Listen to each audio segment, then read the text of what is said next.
everyone, it's Bri. I'm back with Over the Brain Low. I wanted to come back and make another video about borderline personality disorder and kind of clear up my first video and make the facts a little bit more clear for everyone to understand. There are 9 traits that people with borderline personality disorder distribute. And in order to be diagnosed with borderline personality disorder, you have to show at least 5 to be diagnosed. I personally show all 9 traits, and I show them to the extreme spectrum. Yay, me. So the first trait is fear of abandonment. People with borderline are typically traumatized and have a either actual or imagined fear of abandonment by the people around them, specifically people that they really care about, and even people that they don't care about. This may be caused by early childhood trauma. It's really shown in a lot of research that, or it goes back to adolescent years, that a child may have experienced some kind of trauma that led to this factor. The next one is unstable relationships. Now, a lot of people with borderline experience unstable relationships because of their unstable moods. We kind of have fluctuating moods depending on, which way the wind is blowing. I'm just kidding. It depends on the person, and it depends, what the relationship is, but, if we're really secure in the relationship, it's less likely that to be unstable, but it's very common that we have fluctuating relationships, and they're unstable, and that we, have a lot of new friends often. People with borderline are really good at making new friends. I'm very personable. I have to be with my job. It's really easy for me to make a surface awesome person. But when you get into the deeper core of me, you start to see the stuff that's not so cool, and my problems, and people aren't always down to stick around for that, so relationships can be unstable. A lot of borderlines are impulsive. Now, this is something that I definitely can relate to, and at first I was like, I'm not impulsive. Yeah, I looked at all my tattoos and I was like, I'm pretty sure every tattoo that I ever got was an impulsive decision. Not that I regret them, but they were all impulsive decisions. And I do other impulsive things, like, sometimes I buy things impulsively, or I send impulsive texts that I immediately regret.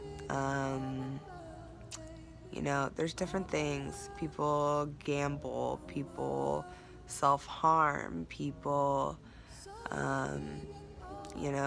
there's a whole category of things that people can impulsively do, but,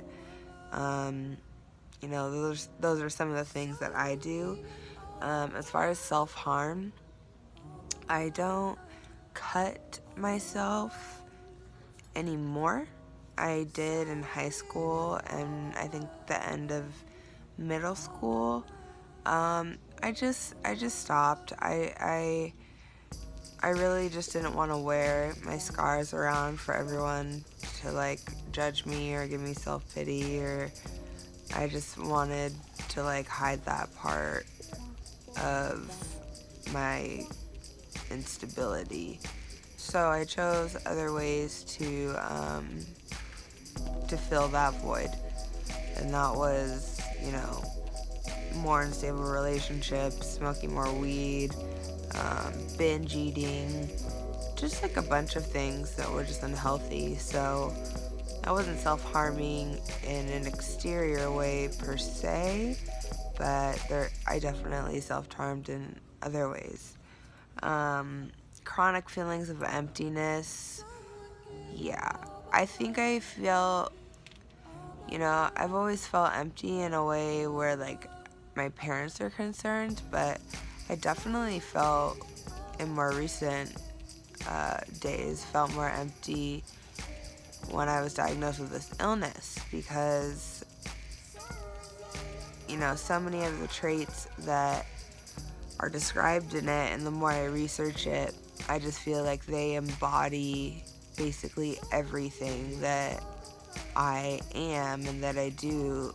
So I don't really have, which is the next bullet point, a sense of self. But like, who the fuck am I? I don't know, because all these things describe me so well, and they, I'm basically in a textbook. The textbook knows my next move better than I do.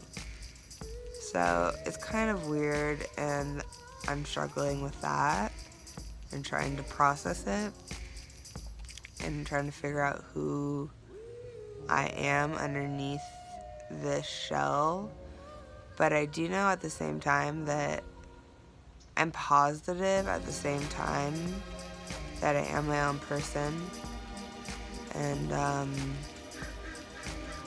I hope I find myself. I hope I have the patience to. Because I know a lot of other people don't have the patience and haven't had it. And I feel bad about that, but at the end of the day, I have to take care of myself, and it's crazy to think that I was hiding from the world about all of these things for so long, for so many years, and I'm literally showing my ass because it's just not okay to hide. I struggle every single day, but I just thank God that I'm not in that place anymore, of literally being disabled and not being able to even walk my dog. It sounds ridiculous, but it was 100% true. So anyone going through that, I feel you. I'm here for you. Please comment, message me. Thank you for listening. Over the Brain Low was made for you, and we have a bunch of new content and special stuff coming your way.